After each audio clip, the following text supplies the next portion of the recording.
Welcome to the Lucha Lounge. I'm your host, Steve DeMarco. Happy July 4th to all of those who celebrate July 4th. I hope you get plenty of barbecue or hot dogs or hamburgers or, fireworks, or just to get to enjoy the time off with your family. I know I'm going to try my best to enjoy it with my friends and such. So yeah, I'm sorry for the delay if you watch this in video form. I really have no major excuse. Just time's a little sensitive, time's a little hard to come by here and there, but luckily I'm being able to bring this this latest episode to you. Now, before I continue a little business, July 16th, Reality Wrestling proudly brings to you another set of television tapings on the journey, on the climb, on the march to Summer of Champions 3, which will have the one and only Kurt Angle be a part of the festivities. But again, July 16th, go to realitywrestling.com for further details. Also, August 6th, I believe, House of Hardcore, Reality Wrestling doing a joint venture. Again, realitywrestling.com for more details. Be sure, if you haven't checked out our shows on YouTube, check them out there. Or if you're lucky enough to get the CW39, check them out on there every Sunday morning at 11 a.m. You will not be disappointed. So yeah, that's about it. I have a lot. There's a lot with this guest coming up. But before I get into the guest, if you haven't had a chance to check it out, check out my second part of my sit-down conversation with former Diamonds Division champion of the Reality Wrestling. I'm talking about Ivory Robin. We, the first part was really well received. We talked about kind of her beginning and into the business and what brought her to Reality Wrestling and her debut, and then we cliffhangered it. And then the second part was really about the revitalization of the Diamonds Division and her being placed front and center of it and her feelings on that, and getting the Diamonds Division title presented to her by, or championship presented to her by none other than Lita, Hall of Famer of WWE. So what a treat. But she gives her thoughts and feelings as well as some of the highlights. So again, if you haven't checked that out, or if you haven't checked out any of the other videos, you can go subscribe to my channel on YouTube, or you can subscribe to the Offshoots Network and listen to one of my many conversations or videos in audio format. So now this week, this will be the beginning of another two-parter. I kind of like doing these two-parters. I don't know how much longer I'm going to do them. Really kind of depends. I'm trying to see how the reception is as far as from part 1 to part 2, if I get a lot of carryover or whatnot. But again, I like breaking them down, breaking them up. It gives me, a 2 for the price of 1, so to speak. But other than that, I think it kind of works really well. Kind of how you were before you got into reality wrestling and how you are currently, or, I try to get it at a good stopping point for the most part. But again, depending on the person, depending on the conversation, how they go, it may not be needed. It really will depend. But this one will be the first of a two-parter. And my guest at this week and for the next couple weeks will be none other than Mr. Dynamite himself, JJ Blake. Has burst onto the scene, had a lot of success, gets to do the Blake end, or the book end. But I get to talk to Blake Jones, or Blake Broadway, as he was referred to. And we really get into being a kid in Virginia and being being a kid whose parents are with the service. We get to talk about that, moving around, so on and so forth. We talk about really getting to see those live events in Virginia. Some really good events that he got to see live as they were happening and in person. And then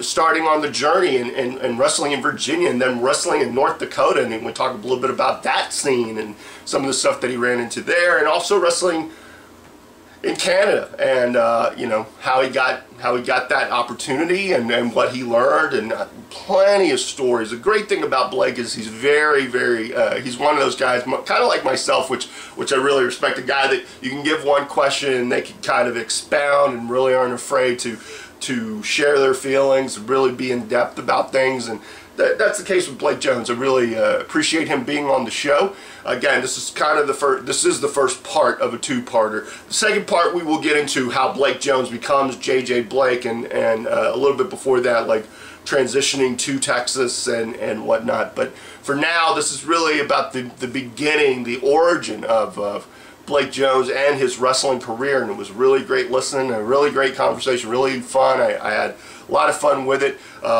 So, as I don't want to keep you guys much longer, so as I always like to say, stay cool, stay sexy, stay classy, but sit back, relax, and enjoy my sit-down conversation with the one and only Blake Jones, otherwise known as J.J. Blake, Mr. Dynamite! And until the next time, later! Alright. Let the healing begin. J.J. Blake? Mr. Blake Parker. Jones? Broadway Blake? Oh my god, Yeah. that's so much to cover. Now my show's officially Dynamite. Everyone within the industry, they start as a fan, most do. I mean, with the exception of, I think, even former athletes. There are very few, very few instances. About that? No, I know. I'm just saying there's some. I mean, Few. you get into, it's always like, football's not for you, but wrestling, yeah, you big enough.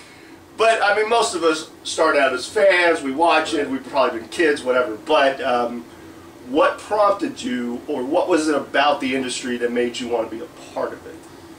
It's larger than life, you know. It's this reference has been used a lot by everyone, all kinds of people, you know, wrestlers or people that have been around for 25 years. It's the part where it's like a live, just a real life superhero. Yeah, that's what these guys are. That's what Hulk Hogan, Macho Man, you know, Rick the Dragon Steamboat, Undertaker. All these guys are just heroes, you know, like Undertaker. Undertaker is my favorite wrestler, and it's funny because people think The Rock's my favorite wrestler. I love watching The Rock. I love The Rock. You can draw the comparisons. People do the comparisons. I'm like, no, Undertaker is because I believe he can summon lightning. I still do. So like, someone says he can, I'm like, nah, man, nah. If I believe that he can turn on the lights and turn them off without just doing that. Exactly. The rolling the eyes in the back of the head is still probably the biggest. I still mark out to it because I can't do it. But, Period. It's always going to be that way, and that's the thing. It's like I was growing up, you know, I wouldn't say poor. You know, it wasn't like poor like I knew I was poor, but it was poor. We are poor, but I don't know it because I'm a little kid and I'm happy. And I'm still getting the stuff that I need to get. And wrestling was, you know, one of those things that was there, you know, every week, all the time, and I was watching it. You know, the first memory I have is I was watching it. My older brother got me into it. Okay. But like my first real imprinted memory was freaking Undertaker. You know, turn lights on with his arms. Like, whoa, what's going on? Oh, snap kind of thing, you know? So like just growing up on it like that is the part where I got like, this is awesome. And just watching it, you know, just growing up with it through, you know, arguably the best era ever, you know, depending on who you ask, because, you know, I come around to the people nowadays are like, oh, that was horrible and stuff like that. I'm just like, they're thinking of like Midian and, they're thinking of like the Stable Wars. They're no matter how great it was, when people were like, it was the greatest time ever, I'm like, there was some bad wrestling. There's some characters that, you know, all eras are good in their own way or whatever. But so the Attitude Era, the Golden Era, everyone. You know, and I grew up on that. So, you know, that right there, you know, just these guys just going out there and just, you know, stunning the boss and stuff and driving monster trucks and beating people down with sledgehammers or running people over with cars and stuff like that. I mean, geez. Like, how can you not? You know, so, you know, from that point on, you know, it kind of died down and stuff. And then we got to the, what is it, Ruthless Aggression? Was that like the official? Yeah, I guess there wasn't a, I guess there was that period between where WWF won everything. Basically everyone went out of business. And then I guess you had the invasion, and after the invasion kind of the dust settled.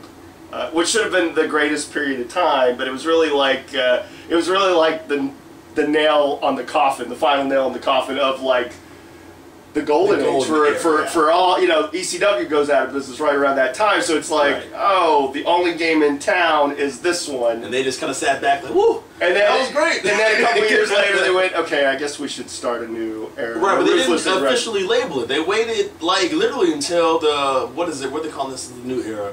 Whatever is like before this one, because there's so many eras and stuff like that. You know, the end of an era, you know, the whole thing. It was like they waited till like 2008 to be like, oh yeah, 2002 was this era. Yeah. And that's only, I only know that because of DVD or something, DVD or the network or something. Yeah, Someone yeah. was like, oh, here's the Ruthless era. The Ruthless Aggression era. Yeah. I mean, they put out an album called that, and then like for 4 years just wrestling, you know, Yeah. before they got on this branding stuff. But you know, so the Ruthless Aggression era, you know, whatever you want to call it. But after that part, after 2000, after the whole invasion angle and everything settled down, it was like a little, you know, downtime. Yeah. But then when they did the brand split and just, you know, they had SmackDown, you had Raw doing their own things, their own greatness. I was watching Network. I was looking for a Booker T match, funnily enough. Nice. And Booker T, man, oh, jeez. Test came out and interfered. Okay. Who was he working? Oh man, who was he wrestling?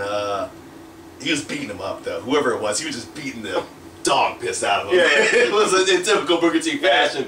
And like Test ran out and interfered and gave the dude a big boot and freaking tossed him back in the ring. But like, yeah, you know, that it just popped up. And you know, the everything about it, you know, the giant fist hanging on the stage and stuff is all reflective. You had the intros and stuff. It was like it was on the side. It wasn't like just the bar. Had a little video and stuff. I loved that stuff when I was a kid. You know, our freaking SmackDown, Shut Your Mouth. And here comes the pain. That was like my favorite part about it. Was like all that stuff, the whole production thing. And you know, so it's just like you get this whole production huge show that every week it's something different. Sometimes, you know, it's something different every single week, but sometimes it was just the same old thing. But I never got tired of it. You know, Booker just doing this thing, you know, fire and stuff. You know, it's just cameras all the way back, just flame shooting up. He's just standing there, just looking at the ground. It's like Undertaker coming out in the motorcycle. You know, freaking Jericho. You know, and I was got in an argument with our Ruthless Ryan Davidson because he skipped the entrances. I was like, you rewind that back, okay? This ain't Monday Night Raw from last week. This is SmackDown from 10 years ago. So you rewind it back. And you know, they have the whole thing, Jericho, the whole little ball thing, and the whole little matrixy little tube of whatever. You know, the whole 9 yards. You know, just you can't beat that. You know, you can't beat that. So it's just like, you know, that, you know, the guys were larger than life, and the production was larger than life. And that just made it so just, oh man, this is awesome. This is fantastic. This is great. And I don't know what it was. I don't know where I thought, oh, I can do that. I literally can't tell. Like, I know the day that I decided I'm gonna try that. You know, that's kind of like a mind bug thing. You know, that's oh man, I want to get a motivational rant, or not a rant, but an escapade here. But like it was like little bug got planted. You know, and I forget who said this, but it's basically like some people unfortunately live life without ever going for a dream. They just go through school, they go to college, they get the accountant job, and then they're done. And that's all they do. And they think going to Disneyland on vacation is a great time. They think going, I don't know, whatever normal people do. You know, no offense, normal people, and that's cool. Do your thing, but like whatever it is that they find fun, football. You know, oh, here it is. Normal people. What they find fun is watching people who have achieved their dreams live their dreams out. That's how it really works. You know, you get the dreamers and like the dreamies, I guess, I don't know, but like the people who just follow the dreamers. And that mind bug got planted in my head of just like, I can do that. It was January 17, 2008. 17, so 2008. SmackDown, the first HD set in Hampton, which it was the one when SmackDown went to the, they took away the whole fists. They all, I think at that point, they went, they had to make everything the same. On the side. No, they didn't make it all the same. I think Raw was, at least it was like, wow, it was some little difference. I always had an eye for that anyway. That's why like, I get so annoyed nowadays, and like they go for the pay-per-view, and it's just like, they just change the animation. With the exception of Mania. Mania's about the only one. Maybe SummerSlam. SummerSlam they'll, because now it's the Mania of the summer. So now, but I don't count them freaking putting, you know, like little screens on the ground. You know, like, you know, just sitting there like, oh man, like Backlash. You know, a giant hook. That was Backlash, right? Giant hook just swinging. And it's like, yo, they're gonna. As I look at them, thinking they're gonna die when they come out there. Like they don't get past the hooks fast enough. You know, Armageddon, just fire. You know, just fire the whole time. No one's out, just fire. It's just on fire. You know, stuff like that. Freaking, you know, what else? You know, no, King of the Ring, a big chair. The big chair. The Royal Rumble, you had the street above it, you know, for the entrance under it, you know. And then they have the Royal Rumble where it's a screen over here. And then it was kind of, that was weird that year. They had like the bulb entryway, and they had the screen, and then they had something else over there. Yeah. You know, but either way, the point I'm getting at is, you know, I remember it specifically because of that. You know, they had the blue panels on the side or whatever, and they did the first HD entrance, and you know, Great Khali was there. I think Taker was there. That was 2008. Yeah. So yeah, you know, it was just another SmackDown. I've been to a whole bunch of shows before. I've been to Raws, Great American Bash 2004. Okay. That was Eddie, right? Eddie. Yeah. JBL. Yeah. You know, Great American Bash. Like the bloodbath. I mean, Eddie was like a whole.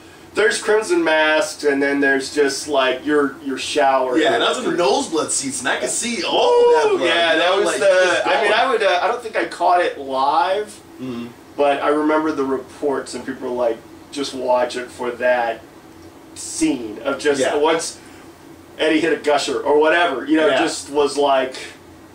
Yeah, it was like amazing that he made it through that entire match. Yeah, just dropping out. Yeah. You know, that match was like, just watching it later. You know, I watched it on tape, obviously on the DVD later when it came out, but it didn't know justice than being there. You know? Especially when like he won, he ran, he hit the thing. We all, oh, you know, and we don't even care. Oh, he did it. Yeah. And then Angle comes out and just no. JBL's back in it first, and I was like, oh man, we better ride. Wow. Oh man, Virginia wrestling fans in Virginia they love their wrestling. North Carolina, they love their wrestling. But like and Paul Bearer got the cement casket thing. That's true. They buried Paul Bearer alive in front of to traumatize me as a kid. Oh my god! Yeah, I can't imagine being a small child. Yeah, just like, looking, just it was like, oh, they're gonna stop. They're gonna stop. You know, I'm here now. So somebody gonna break it? Yeah, something. Yeah. Maybe he's gonna break. No, he's man. Up. So I was here to disappear. Looked at my best friend. Looked at my best friend. I was like, huh. Okay, but then they opened the door. They let me out. You know, obviously. Yeah. You know, but still, so, you know, something like maybe a chat door. No, they just open the door and just, you know, just say, okay, all right, let's get them out of here now. But yeah, you know, I've been to all those shows, you know, Raws and house shows and stuff, and it's just that one specifically. I was 17, just, you know, was watching it, and I'm like, you know, I can do that. Just like it's that little mind bug of I can do that. I just gotta find out a way to do it. Like why can't I? And it's funny because I think that's the way ideas work throughout mankind. Just someone look up the sky. Oh, we could fly. We could do it. You know. Then we got 747s and stuff. You know, someone who's never the microphone just wanted to be able to just talk into just some one thing and not have to yell to a whole crowd of people. Just it always starts off with the I can do this. You know? And so that basically kind of just planted itself, and then it grew from there. And the first thing I did when I went home was hit that Google. You know, and this is the thing that I can go to rant about this. I'm not going to, but like it makes it really easy these days. You know, just for but at that time it wasn't like as oversaturated because I'm not obviously looking to go to a training school to learn how to wrestle. You know? And I got bigger goals than that. And back then, this one thing popped up, and I was like, "Oh no, only one thing returned, one thing got returned in the search bar." The one company that had a website, probably. Right. Yeah. So I was just freaking out. Or been tagged in Google. Right. But I was excited. I'm like, "Oh snap! Okay, all right. Let's see what it was." You know, and it was Vanguard Championship Wrestling. Okay. And I'm from Chesapeake, Virginia, and it's they call it Seven Cities or Hampton Roads. It's the East Coast of Virginia. With the part of Virginia sticking down, then like the other part down here, like that whole bay, Chesapeake Bay, all that right in that immediate area is called the Seven Cities. And it was about 45 minutes away from me over one of two Bay Bridge tunnels. This is why when trainees give me the whole I can't make it thing, I just look at them all sideways like, oh, I'm sorry, you got some water to travel across? A 2-lane Bay Bridge tunnel with like freaking 70 million people trying to get the same place? So, it was about 45 minutes away and a good, like I'm talking freaking, the gods are smiling down on me there, everything's in line and stuff like that. But, I hit them up and went there and checked it out. This little industrial warehouse, which is very nostalgic. I guess everyone has, the industrial. Everyone has the warehouse with the bay door. The bay door. It looks like a big garage door. Right. Yeah. Some are bigger than others. Ours was not that big. Okay. You walk in. Was it a glass door? Yeah, it was a glass door. You walk in. It's one of those like not heavy, flimsy doors. You probably just punch through if you want to. You open it, there's a door to your right, it's the office, nice little sized office, not too shabby. and then like it's like a broom closet in front of you. I'm talking about this is within the span of like 7 feet. Like there's a door, and then 5 feet down is like this little broom closet, freaking door with little slants on it. And then to the immediate left is the bathroom. And I'm talking about like a bathroom you can't even turn around in, just a toilet and then a sink. Nice. And then there's a door to the right, and you go through that door and it opens up into like the bay area. And by bay I mean a single bay. I'm talking like just this room, and the ring was there. You had about 6 inches, maybe a foot of space between the wall and the ring on the right and left side. Okay, no, left side had more room. That's where you just walk back and forth. So 18 inches on the left side. Okay. And then the back of the ring, the garage was like 2 feet. Nice. And then and then it was like a 3-foot walk to the ring, and that was about it. It was just a ring, bam, right here. Just here you go. Freaking the thing was ancient too. And then to get the ring in there, there's stairs. There were stairs that had like, it was like a little storage area, shelf area thing. Okay. And I guess the way it used to look was the stairs would come down, but the ring had to be there, so they cut the stairs in half. So like people would get up there, so you had to get on the ring and then like jump to the stairs, or just hanging there, 5 feet up, 5 feet in the air. So it was a little bit, homey. It was homey. That's actually the perfect word for it. Nice. I loved it all. Loved every single aspect of it, and I started there officially, like I can sign, the contract officially instead of sneaking up there and stuff. Nice. On my birthday. Nice. Like, oh, hey, happy birthday to me! Sign it, which is coming up soon. But anyway, yeah, like I was, oh, happy birthday to me. Went home. My mom, first thing she said, you signed it, didn't you? I was like, yup, because she was all against it, and I don't want you wrestling and this and that, and just I just told her, cool story, Mom, and we did it anyway. So, like I said, and it was one of those things where I don't even know if I was being defined at that point. I just wanted to do it. I wasn't worried about her at all. Like, all right, Mom, not being defiant, but you do you, boo boo, and I'll do me. She hated it forever. She's just now getting around to it actually, which is funny, very, very funny. She keeps on threatening to come down here and yell at Booker. If he hates me. It's like, okay, Ma, you chill. you chill with that nonsense, okay? I'm not telling you where I live or where we at. I'll find you guys. But so that's how basically how I got started. That's the whole background behind that. Why I wanted to do it, and kind of how I officially made the step. Okay. So what was it like for you? The first bump, first time you ran the ropes. I mean, you're a guy who's gone to all the shows when it's live, you see Raw, you see SmackDown, all that, and then to be a kid and to take your first bump, what was it? Exhilarating. It was wow. Like I use this reference. It's like the motorcycle just gunning it, going 120 miles an hour. Your feet are flying back, and you're just hanging on. Yeah. It was exhilarating. It was like I was like, oh my God, this is the best thing ever. Here I go, and I did it, and I was like, oh my God, this hurt. Oh Lord. Oh. And I was like, oh, hold on a second. No. It wasn't comfy by any means. So let me get that straight. I can touch on that a little bit later here because something I discovered later about the ring. But the first bump, it was just like okay, it was like it's like a big magical door in the sky opened, if so to speak. Just like just I felt like I entered into something like a journey. Okay, video game. I'm a nerd. I play video games. It's like going playing an RPG and talking to that one character that unlocks the quest. It was like that. That secret sword that like kills everything, and you got to do a whole bunch of stuff to get it. So you're like, okay, oh, go here, and you look at the map. It's like the shadow spot up there. Like, oh snap! It was like that basically. It was like, okay, all right, well we're right here, and I got to get way over there. I don't know how to get there. And then the ropes and stuff. Ropes. Every kid. Well, I mean, where I lived anyway. Undertaker's my favorite wrestler, but The Rock is electrifying. Okay, The Rock is the most electrifying man at the time of all sports entertainment. But like he just hit the ropes. I was like, oh man, but hit like The Rock. I was all ready and stuff like that. No, that ain't happening. No. I felt like an ostrich like getting knocked out. I don't even know. Like just I was like, oh, and stuff like that. But it wasn't bad at all. It wasn't bad at all. Finally got the hang of it. I was a fourth of my size. My best friend always makes fun of me. He's like, oh, did you eat yourself again? Because I'm always like bigger when he sees me. But I had this gnarly freaking rope burn. And everyone who's ever done it has it. Most people anyway. If you hit them right to have it, you know. No, it's kind of a badge of honor, you know. Yeah, those that don't get it, you kind of. Were you really going full speed? You were doing it, you know, pretty much. And it was I was sore, man. Forever after that, 'cause like I said, I was a small guy, but I was athletic though, so I had that athleticism to me. You know, it was the first, you know, talking about the first, you know, ropes, the first bump, the first up and over I ever did. You know, so I'm sitting there like, okay, so my trainer, Chris Escobar, best guy in the world, love that dude. Crotch, shout out, yeah.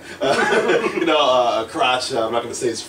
No, it's Crotch. I just call him Crotch. Yeah, I know his first name, but it's like a superhero thing. I don't speak it. Yeah. But like, so up and over, you know, my trainer just runs and just does it, you know. I look at it, I can do that. So I think I was the first one too. So I just take off and just bam, just do this huge freaking thing, land in the middle of the ring. It's like, okay, there, but it's struggling and stuff. So you know, that was kind of like a good, you know, that was kind of like a good boost there mentally. Yeah. You know, that had me feeling like, okay, so, because the thing is, you freak out about the unknown, you know? Yeah. And I wasn't as, like, sensei, I guess, you know, as I am now. Like, you know, now it's like, if I was to walk into WWE tomorrow with the contract, I would just be like, all right, let's do this. And step by step, and that's all you can do, is take it step by step. Back then, it was like, oh my God, I'm gonna mess up. Oh my God, what am I gonna do today? Oh my God, you know, just freaking out the whole time, being, you know, just freaking out. So it was nice to just done something without having to do it over and over and over again. Because a lot of guys, you know, we had a lot of guys coming in and out that just wouldn't, not that they wouldn't get it, I mean, they wouldn't get it, you know. No, but they would get it eventually, but it would take some time. That's just with anyone, you know. Some people can, you know, some people, they get to it pretty quickly. I mean, and you're like, wow. And then there's some that it takes forever. And then there's some that never get it. Right. No matter how, I mean, I've ran into students like that where no matter how simple you try to break it down, it just, something doesn't click. Yeah. And then there's some like the first bump. It's like, oh, you get it. Okay. Yeah, right. Yeah. The bumps, oh, you're getting it. You're getting it. You've done this before. No, wow. No. Okay. Yeah, right. You know, like, yeah, you did. Yeah, you did. Yeah, yeah. Well, you know, get out of the ring. People who can do chops well the first time, or hey, there's some that take to it pretty easily, and then there's some, man. And it sucks for those, you know. Right. Especially when you're trying to teach them, it's like, man, why aren't you getting it? Or just like you try to get somebody out. Yeah, sometimes it's just need time, you know. Because I don't think there's anything. There's nothing anyone like. You can't not do something. But I mean, I understand like physically, you know. And I don't like to do the realist thing. Like, that's bull crap, you know. Yeah. I'm a realist. No. I think if you couldn't do something, if you can do it, if you practice it every single day, you know, 5 hours a day for a year straight. You gotta get it eventually. It's, you know, it's just one of those things of whether or not you're gonna let it stop you or not. Because there's a million ways to do everything. You know, there's no one set way to do it. So sometimes it's funny because you know, at Booker's school, you know, I kind of help out with the guys around there. There's a few of us that help out and stuff like that. And sometimes I'll try and it's nothing, and then someone else goes and just says something slightly different, and then it's magic. And then vice versa. Sometimes, you know, they'll try it. I'm like, I'll get you tomorrow. The next day, it's like, oh, look, hey guys, look at this. You know, freaking. So it's a big thing. That's what that was a good thing about the place I was at was we had, you know, Chris Escobar was a, you know, head trainer. Then Karash was like, he helped him out, you know, the co-trainer, whatever the titles. They were there. They were the bosses. And you know, had a lot of big name guys from the area like Damian Wayne and Phil Brown, PQ. I'm missing two people.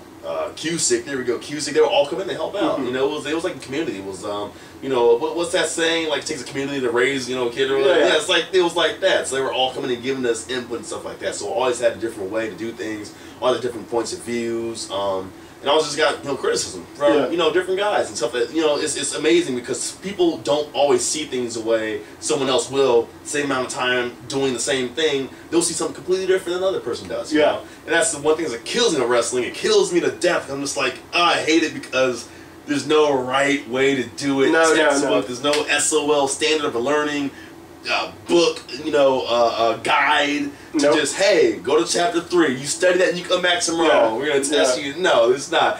There is actually a book out there for pro wrestling. It was like those books from AutoZone. R. It said pro wrestling on it. I'm just like, all right. I looked through it. You know, it was like a professionally done book, so it's legit got produced. I'm just like, all right, cool. You know, we didn't use it. You know, it was just nice to see. I was telling someone that the other day, but yeah. So you know, all the stuff, you know, the first lockup and stuff, you know, is, you know, that contact and stuff like that. I was like, okay, cool. You know, first arm drag, you know, they said, you know, Ricky the Dragon Steamboat, you know, arm drag, you know, didn't look like that. But in my head, that's all that matters. You know, I believed it did. You know, first drop kick, that's something else that I just did. You know, they were like, okay, here's a drop kick. You know, they kind of having guys do it. This sucks. I can't really show people drop kicks because of that. I was like, just do it. What do you mean? Here, watch. You know, just do it. Try it. Because I can't. I don't like, you know, because that sucks. But it's like, you know, just one of those things. You know, shoot, what, you know, body for slams, you know, first body slam and stuff, and that was fun until it was my turn to take the body slam. Yeah, it's like, oh man, you know, we would line up and stuff and just, you know, feed out, you know, boom, boom, boom, like a little train and stuff like that.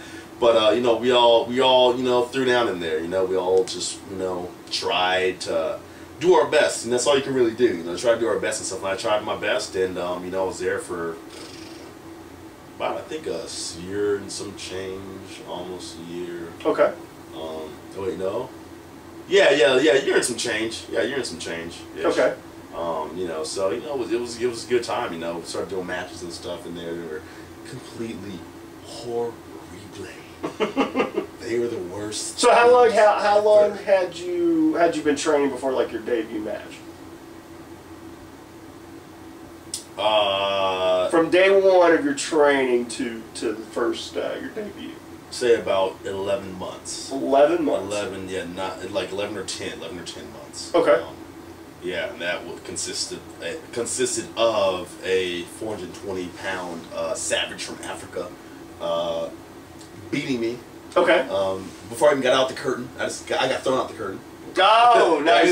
Oh, wow, you didn't even get like music played, get to pose. I don't think they made music. No, I think it was just they're like, this guy's gonna kill me. We're praying for our next match, and then bam, I just come flying out the curtain and stuff, and yeah, we had those steel guardrails, like the usual ones everyone has, and man, that dude freaking put legs around his waist, picked me up, and just oh man, yeah, oh, it was great. Wow. It was great. Got him that drop kick though, got him that jerk drop kick though. Yeah, to the inside. Or maybe he caught me and then slammed me. I think he caught me and then slammed me. Nice. I think I tried, but either way, yeah, it was a short little thing, but I got wrecked. I got just demolished by Mugabe. The Mugabe, that's his name, Mugabe. Yeah, I think it's something else too. Mugabe something. No, just Mugabe. It was going with that. Nice. You know, and you know, so that was a fun time. So you know, that was my first match. That was on, you know, tape and stuff. That's out there that you can still go find. Okay, and, okay. You know, on YouTube? Is it on yourself. YouTube? It's on YouTube somewhere. Okay. Yeah. Mugabe the Cannibal. There we go. Nice. Mugabe the Cannibal. Type that in, and I didn't even know what my name was. And introducing us. Maybe they call me Blake. I guess. They're like body bag. Body bag. You know, has some awesome gear on, man. These red. I'm pretty sure they were like pajamas. I'm pretty sure they're thermals or something. Nice. Not thermals, but they were just very what's the word? Conservative. Nice. You know? Nice. And a nice solid red. My under on the outside, so it looked like it was something. It wasn't just here's some guys from skinny red, you know. No. Hey, look at this black and red I got rock, you know. Look at these kick fans. And Griff, I gave you your tights back. Okay, this is Victor Diamond Griff. Okay, I borrowed them from him. I gave them back immediately, and to this day, this was what, 2009. Okay, it's 26. The last time I saw him in 2015. Where my tights at? Oh, wow. He lost them. He knows he lost them, and I hope he sees this because he lost them, George. Okay? He lost them. They're gone. Oh, maybe I gave him someone to give to him. They kept them. I don't know. But all I know is I don't got them. I haven't seen them since. Okay? I've moved like 5 times since then. I don't know where these things are at, so I just want to put that out there because I feel like that's also a good part of the story right here of my first match is those dang tights. Nice. Those freaking tights. It's just up that you don't have. You get I don't have. They're gone. Maybe I did give someone else to look like them. I don't got them. I don't got them. He still wants them back. I'm like, look, man. I don't know what you want me to do, bro. I don't know what do you want from me? So we're just gonna leave that alone. Next subject. Okay. So when did you finally get?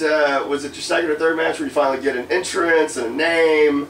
It would have been my second because I had moved. I had moved to North Dakota. Okay. Because the Air Force thinks you're funny. Nice. Have a sense of humor. Yes. But yeah, that was when Blake Broadway was born. Okay. That match, whew, but it was worse than the first one. Oh, because the first one it was just just get in there and just but oh man, Rugby, North Dakota, rugby was at a state North fair. Dakota. Okay. So apparently North Dakotians take pleasure in watching tractors pull stuff or something, or drive in mud. Maybe. Yeah. Where I'm going with this too is this ring. I've seen some messed up rings. And my training ring that I mentioned earlier, we went to take it down one day. We pulled the canvas off, and you know that stuff that's under carpet, like that little it's like that foam packed together for the sheet. Yeah. We took that thing back, and just the wind was blowing because the thing was open, and it just blew off. So it was just boards. That's how much padding we had. Wow. Yeah, literally. A gentle breeze came in, just gone. We were like, oh, okay, well, I guess we just gotta get the boards up now. This ring is a gigantic monstrosity. It was like an extra. It was pretty high off the ground. It was about a good 4 feet off the ground, maybe. It was pretty high. It's pretty high. I could barely jump on if I wanted to, like just jump straight up there. And it was made by hand, which this is the reason why this happened. Okay. It was made by hand, and this track we were on, they hit us like in the dirt. And I'm talking like, not like flat, I'm talking like big, huge chunks. Like the ground was plowed by a gigantic farmer plow machine. Yeah. These giant chunks of dirt the size of my head, just like, so you gotta like freaking pin, I don't even know how I got the ring up. I'm trying to think. Like, there's no way, we put it on, we put it on that dirt. And and it was crooked because the track was, crooked so they could, make turns. So it was kind of leaning.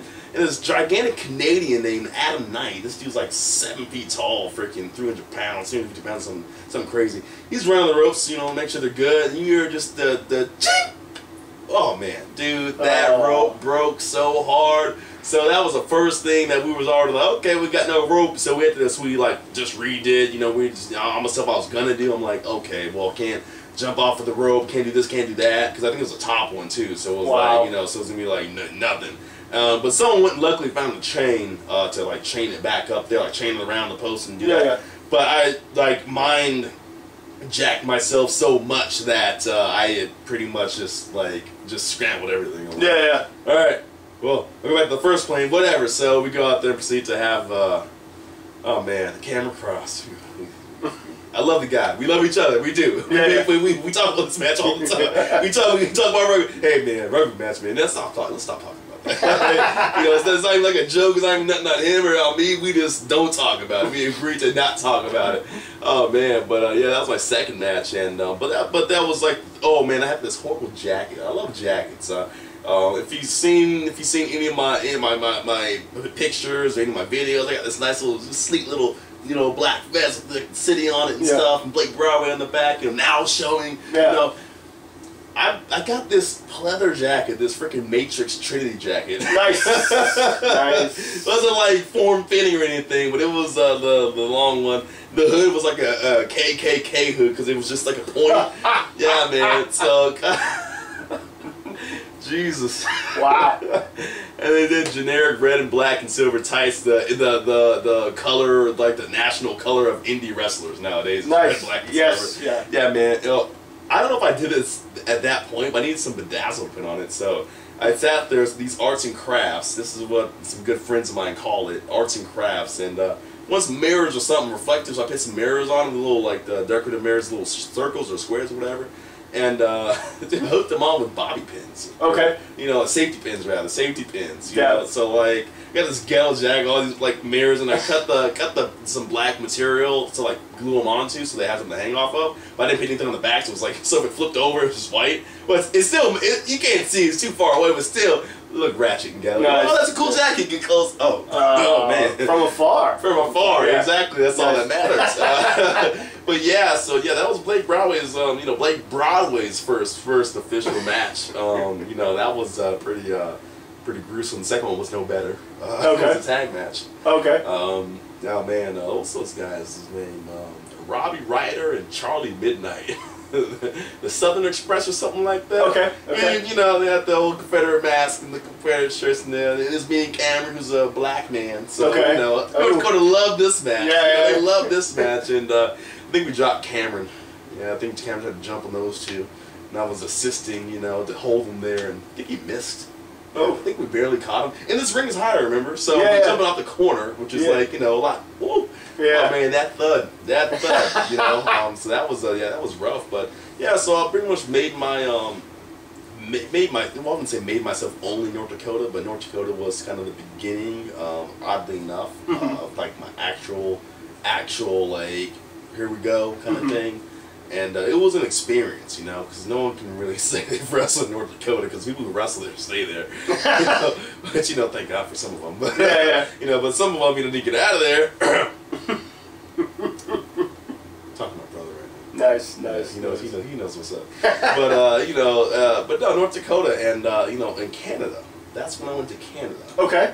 So, like, even though this is horrible and crappy, and I hated it, and I hated everything about it, and I hated snow, and I hated North Dakota, and I hated mosquitoes, and I hated no trees, and I hated grass, and I hated wheat and farms and farmers and farmers' vehicles and lakes and ducks and everything that was in that state, period, no matter what. Yeah. Like, everything. Okay. Everything. There was nothing. There was nothing that was redeeming about it. No. Okay.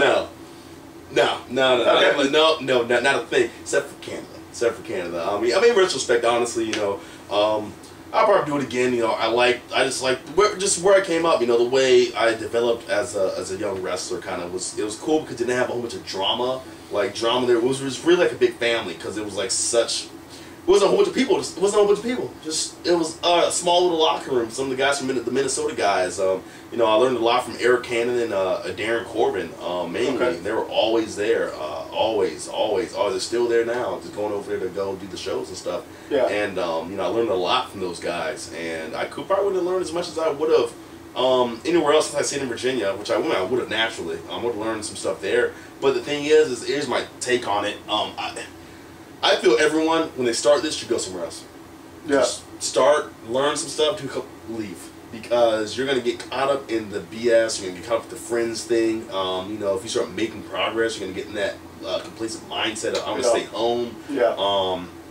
You're going to be sitting there working with some promoter that's, you know, wants you to be loyal, don't go down the street, which is fine if he doesn't want you to go down to, like, the cockroach fest. You know, little cockroaches on leashes and stuff around there. I understand that, but some guys, you know, they're so delusional, they don't really get that you don't offer anything better. So just, you know, just shut it and let me do me and develop as a superstar. I've gotten in some, you know, some ish confrontations, if you will, about that with certain, you know, bosses. I'm not gonna go in, you know, none of that, but you know, it's something bad. It's something bad. It was just me, my person. I'm like, look, no, I don't agree with that. And I guess we'll just, you know, meet up somewhere, you know, some later time. Yeah. At a later time in history. So that was that. But I mean, up there, you didn't have that. And because I moved up there, I had to, like, you know, adapt and grow somewhere else. That wasn't my home. That wasn't, you know, enabling me to be a lazy turd and just get by with my buddies, you know, all the guys that already know me. No, I have to sit there and prove myself, you know. And actually, I was almost, what was it? Let go, not let go. Oh, what was the word? What was the word he said? Oh man, it was the word. It was the word he said. Cause my brother was like, yeah, man, you know, so and so was telling me, man, might have to let you go, man. And I'm like, what do you mean? You know, because I was frustrated because, like, the one thing, and this is the thing I'm talking about, you know, in Virginia, they're really, really, really big on making sure you're with a veteran, you know, with someone who knows what they're doing, and when you're competing, when you're performing and stuff, you're not just wild, you're just wilding out. You know, you actually got a guy, you know, someone's gonna be like, keep you in line. You're going up to the top of your hurricane rana. Nope. You know, gets all stopped and stuff like that. And one of the big things with that was Virginia was just what's that word? They're systematic about it. They're systematic. It was you weren't getting in there was just some random, you know, Jones with other trainee. Hey, trainees, go have fun. No, it wasn't. No, it was not that. Period. Up there though, there wasn't trainees or anything. It was just like literally I was the newest guy there, and I'd already trained anyway. But like I was kind of like the young boy, if you will, and you know, other guys were expecting you to be on that level. So when it came to, like, you know, okay, let's go ahead and do this match, it wasn't as they were expecting something else, and I was expecting, you know, freaking, you know, my hand getting held a little bit, and they're expecting, you know, a high five. So I'm sitting there holding, you know, down there, they're up here, and then, you know, you just don't get the match you should have been getting. So basically, the boss thought I sucked. Okay. And yeah, I did. You know, but it wasn't not for lack of trying. You know, I was, you know, trying my best, but you know, it's different when you don't know you're on notice as a person that's the more experienced person. Just like, hey, you know, I got to keep this going, keep control of this, and so forth and so on. If you don't know that, then you're just gonna go out there and just kind of do your own thing and try to, you know, make sure yourself looks hot, and without, you know, any regard for the guy that's, you know, below you. So, you know, it was a lot of that, and then finally he messed up. And I like to say this. I love saying this. I love saying this. He messed up. You know, I say this to myself all the time. You know, you give me opportunity, you're done. Pretty much. You know, and it's, you know, not like a malicious way, but I'm just saying. You know, I listened to sing J.K. Rowling. You know, she was talking to Oprah about her book, and she was like, you know, I tried 12 times. 12 times it was to get her book published. 12 times. Yeah. And they said no. 12 times. You know. And if she had given up, you know, any normal person, you know, the first or second time would have been like, okay, cool. Got a whole bunch of other ones. You know, 6 or 7. Alright, cool. 8 or 9, I gotta be a soccer coach, man. This ain't gonna work. You know, and then you get to, like, you know, 12? Yeah. Shoot, but, you know, she kept on trying, and she told her, Oprah's like, you know, well, why'd you keep on trying? You know, what was the deal? You kept on going. She said, you know, the biggest obstacle was to get signed. Once I'm signed, that's it. Yeah. That's it. It's going to take off. I knew it. I believed in myself and in my book. Now, that's what she said, you know. So it was like one of those things where, you know, you just got to just keep on going and going and going. As long as you believe in yourself, you're going to get through it. You're going to get there and stuff like that. And that's what happened. I knew I could do it. I knew I could do it. And I just needed someone that was on my level of the equal wavelength of a mindset. And this guy named Tony Ortega from Colorado, little Mexican guy. He came up with, what's that place called? Primo's Wrestling or something like that. They came up with some guys from Primo's Wrestling from Denver up to North Dakota. They were trying to travel and stuff. And it was, I think it was a dark match. Okay. A dark match on an independent show. Nice, yeah. With no TV or YouTube. Yeah, that's funny to me. I think we're the dark match. And, you know, I had just gotten back from Guam, so I kind of had, like, you know, kind of 6 months or so of a break from wrestling, and it was not needed. I didn't need it, but it was nice to kind of, you know, get that you know, Magikarp, you know, Magikarp. But there's this meme. It's like, when I evolve, I'm gonna kill you all. And I love it. It's like, guys, get my Magikarp level 19. I'm like, when I get back, man, I'm gonna show all you chumps are gonna battle. Like, I was gonna go all the way with it.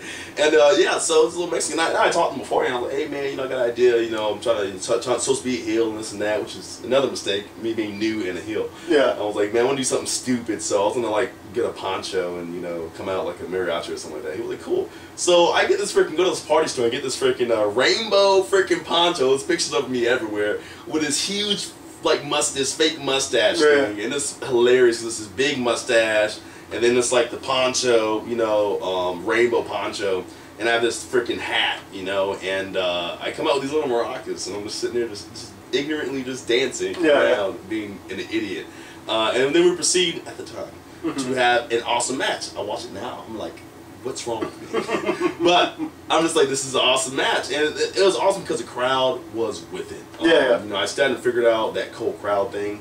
I still barely haven't figured it out now, but you know, I didn't figure out that crowd thing, and I was still trying to figure it out, and it worked. That time it worked. You know, whether it be all the extra effort I put in, you know, before and the intro and all that stuff, or whether it be just the fact that we went out there and, you know, I pushed him, he pushed me. You know, he was trying to learn some luchador stuff, and you know, I was pushing him to do big stuff, but he didn't want to, like, he was trying to do a springboard, he couldn't do it, and we worked on it for, like, you know, an hour and stuff like that. But man, if he moved that in the match, man, let's just go. Yeah. Now you know how to do it, you know, just kind of one of those things. And yeah, man, the springboard, man, crowd pop. They were like, oh, it's down! Oh, he's trying to kick his head off! I'm over there, you know, freaking getting just, oh man, that was, for a little guy, that dude, like, drop kicking my chest in. Like, it was great. Yeah. But yeah, so that was like my defining match in my career. I feel anyway, and it's weird because it's like I feel like it's not anything significant. I know a lot of guys have like oh, I wrestled Rhino or something like that, or I wrestled, you know, Goldberg. I don't know. Like,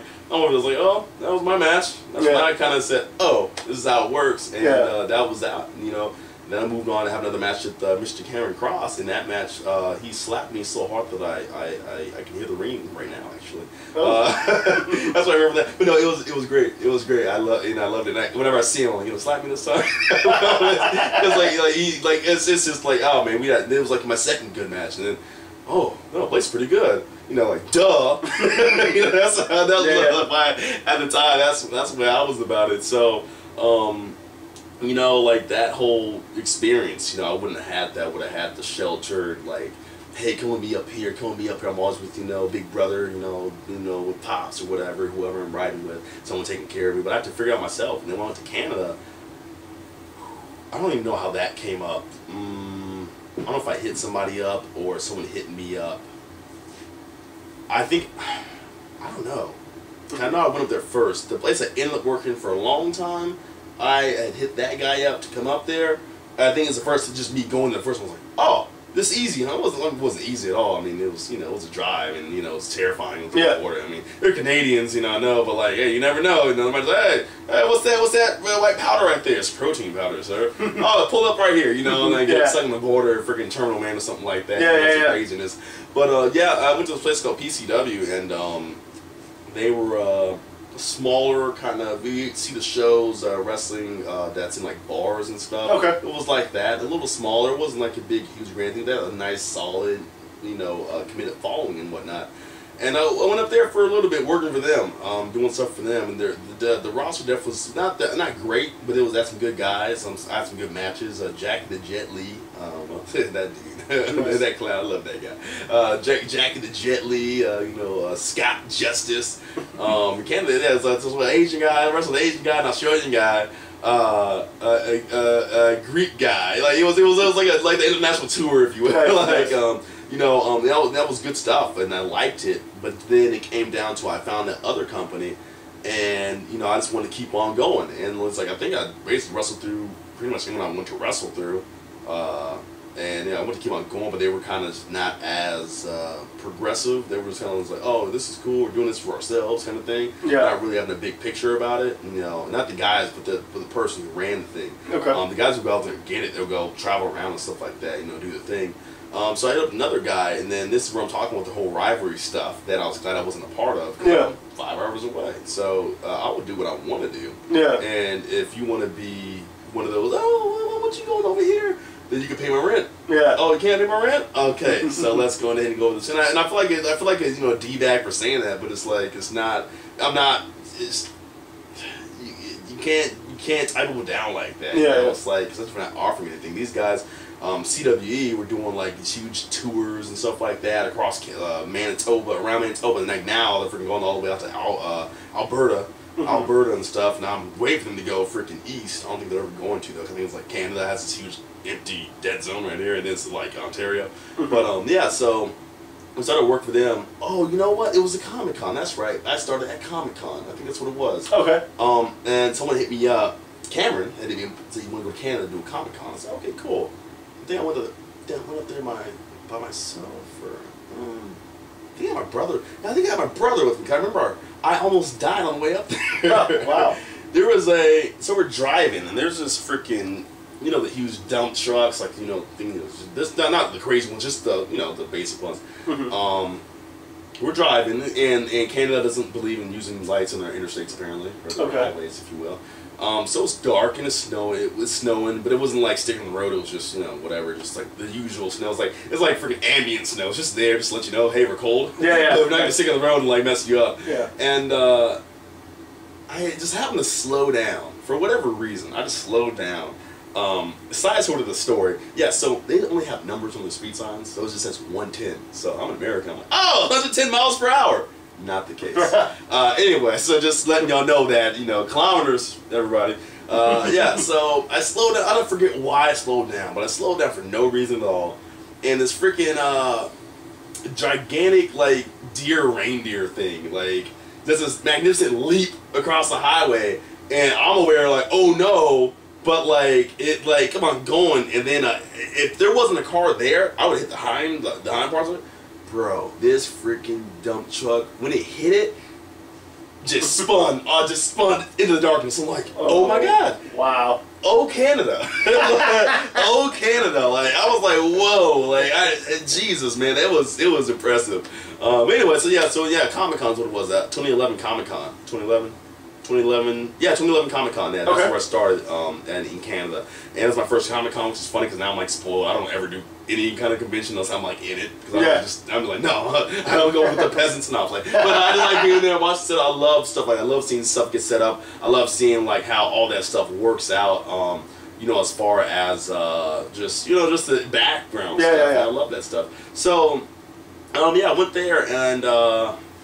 Trying to think. Oh, that's when I won my first title. I won my first title there. That was the first one. Yeah, that was my first title there. Yeah, C4 tag, and I'm still one half of the C4 tag team. We never lost them. Never lost them. Yep, me and my brother still got the tag team championships. C4 tag team champions. Run at Comic Con. Yeah, we beat the Sons of Anarchy. So like Canadians, like I guess they know we have SOA down like the show. Like not enough to like not do it up there as a wrestler. You know, that's cool, man. I love those dudes, man. Oh man, I love those guys. I wrestled a guy from what's that place? Newfoundland. Newfoundland. Wow. Okay. Freaking what else, man? What else? Man, I'm trying to think. Shoot, man, that was so long ago. But yeah, basically like a little 3-day, 2-day thing, or whatever. You know, we had all these matches and stuff. It was weird. Me and my brother, we hate this. Like, we go somewhere, we hate being told we're good. Because we know that, you know, we look at the top. We can't do that, we're not good. That's how we are, period. That's how we are. That's how I'm probably always going to be. I can get to the top and be like, man, I ain't no Shawn Michaels, though. I'm pretty sure I'm going to be like that. He and I were just doing our thing. You know, we're just wrestling and stuff like that. And I don't know if it's because there's not a lot of Americans in Canada or brown Americans in Canada or what the case may be, but they loved us. They loved us, and Bret Hart was there. And this is where the kind of the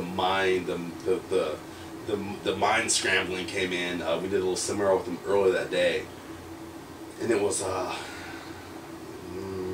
8 of us maybe. And Cameron was there, so me and him did a match, and you think, oh, you already worked each other. Y'all, no, not really. And we got to work each other. It's you flip a coin, man, flip a coin. But yeah, so Bret talked a little bit and said he wanted to see matches, little 5-minute matches and stuff, and you know, some of the stuff, you know, it was funny watching Bret's face. He would just sit there. And everyone makes fun of his face, you know. I don't know why. Like, he's just not impressed, y'all. Like, get over it. You know, he's not like a smiley person.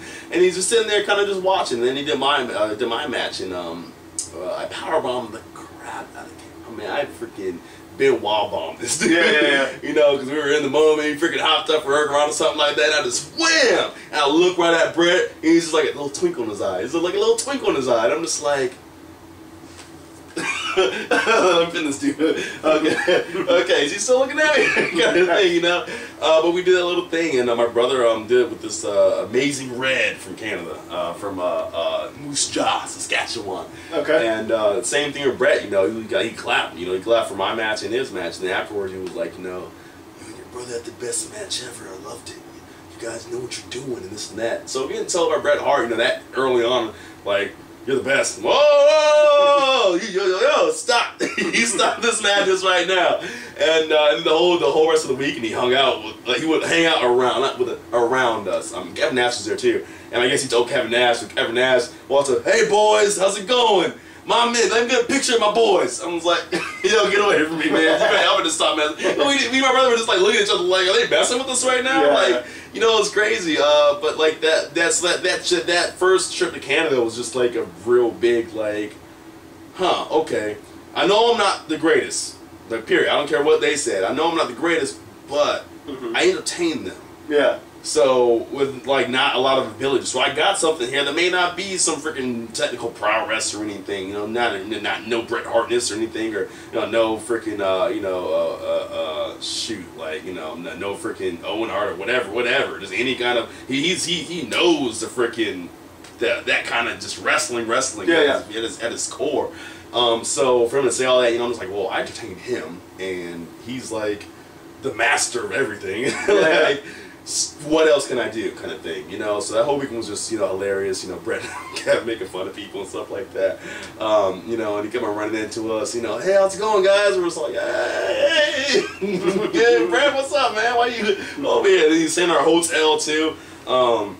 And then oh man, we're so stupid. Me and my brother, he invited us to have breakfast with him, and we were just like, okay, hold on, we don't know what's going on. Like, how much is it? Oh, $40? Ooh, we got $40. We didn't have $40, but we should have put that debit card in negative, because I mean, you know. But the same thing is like, it's just like I don't want to be like all hanging around people, you know, like high up there and stuff like that. But you know, at that point in time, you know, it was like that's was my mindset. I'm like, you know, should be like brown nose and stuff like that. You know, I don't want to have that relationship where, you know, I'm just like all about, you know, just hanging. Oh, hey, you cool, Brett? That's why you're here, huh? Something like that, you know. But you know, it was whatever. I mean, he's like, hey, here's my information and stuff like that. Stay in contact with stuff like that. His agent never messaged us back. I realized that he gives his agent stuff, and his agent, I don't know if his agent's like, oh, 2 more guys, oh no, I'm not doing this. So I don't like his agent, and I hope he got a new one by now, because like last time I saw Brett, he was cool. Hey, what's up? You know, hey, what's up, Brett? I see you again. You know, I'm like, oh yeah, you know, I emailed you, but you know, someone didn't respond to me, and I'm pretty sure it wasn't you. I'm pretty sure it was your freaking agent. But anyway, enough bitterness about that. I'm not really bitter about it. It's just one of those things. It worked. You know, the experience of what it was supposed to be.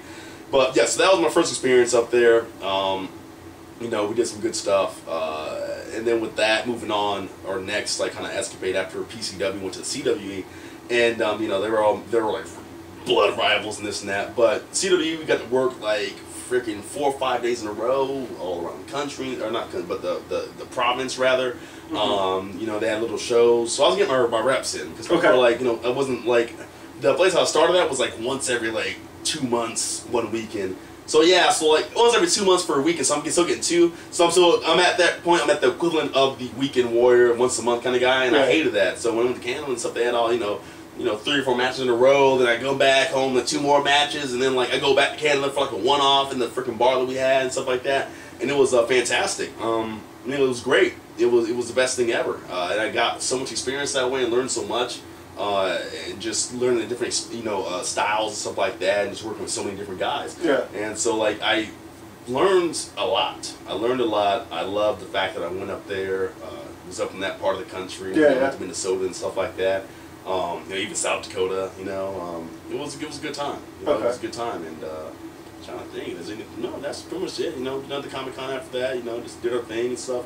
But you know, what I did learn specifically was how to just